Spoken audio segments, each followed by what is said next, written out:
ibsitu haati warraasaa gaazexeessituu Heelan Jamaal wiixata caamsa 9 humnoonni mootummaa abbaa warraashii barbaacha mana isaanii yeroo dhaqan waan ta'e jette akkanatti ibsiti. Poolisoonni gama mana keenyaa dhufuudhaan seenanii mooraa keessa mana keessaa akka inni jiru sakatta'anii hin jiru hojii seenee jiraan je'anii bilbilallee bilbileetiin wal agarsiisee yeroo gama manaa dhufan maxiraasa akka hin qabani hayyama tokkoon alatti kan mana sakatta'anii deeman jechuudha poolisoonni sirraan eessatti sitti dhufnaa eega ja'aniin booda mamraati barbaannaa gaafii xiqqishoo takkaa fi ja'anii bakkuma isin jirtanitti isinitti dhufaa jeeni san didaniiti idduma hojiitti dhaquudhaan kan isa to'atan jechuudha.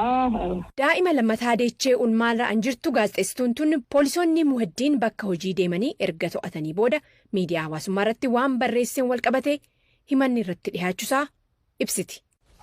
Fuula feesbuukaa dhuunfaa keetii irratti wanta maxxansiseen uummata mootummaa irratti tarkaastee jirta waan jedhudha.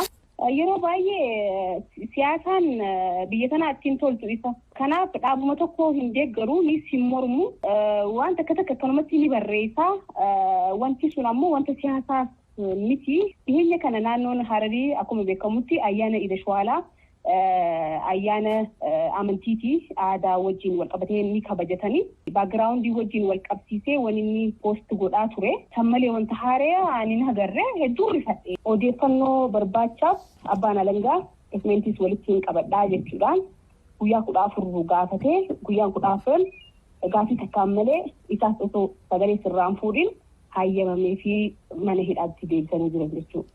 Yeroo barbaannetti seenuu hin dandeenyu yeruma isaan barbaadan qofa kan nu galchanii sanirraan daa'ima qabadheeti kan hin oliifii deebi'u.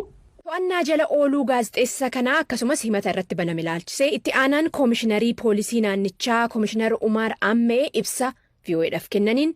Feesbuukiidhaan miseejii wayii barreessee poosti godheeti waan amantaa lama waan waliin buusu dhimma Gondaraa hojii wal qabatee. Dhimma ammas majlisa hojii wal qabate san amantaa biraa hojii akka jeequmsi uumamu yaada akkasii haa qabu miseejiin isinii feesbuukii dhuunfaa isaa irratti maxxansee jiru. Hojjetaa mootummaatti gaazexeessaa irra waan akkanaa kana maxxansee mana murtii geessine finnee gizee gaafatne isinis amanee jira. Waan miira keessa galee tureefin akkanumatti masmara lama caljee barreesse malee yaada amantaa ummata waliin ta'u yaada kana yaadituun beekuu jee amma gizee qaxarootti fudhannee mirmara irra jira jechuudha. Hoobii gaafatanii fi jiranii har'a qaxumuruu foote har'a ni ba'a yoo hin taane baruu ba'a. Koomishinar Umar dabaluudhaanis gaazexeessaan kun to'annaa jala anoore bakka hojii isaatii haati warraa muhaddiin manni isaanii sakatta'ameera an jettu dhugaa mitii jedhan. Hojiiba gurbaan kun kan qabame bakka hojiitti manaa miti ammas mana namni dhaqees hin jiru.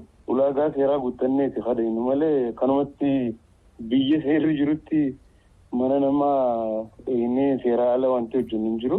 Gaazexeessaa Muhaddiin eejensii sabquunnamtii naannoo uummata Hararii keessa erga hojjechuu jalqabee gara waggoota 11.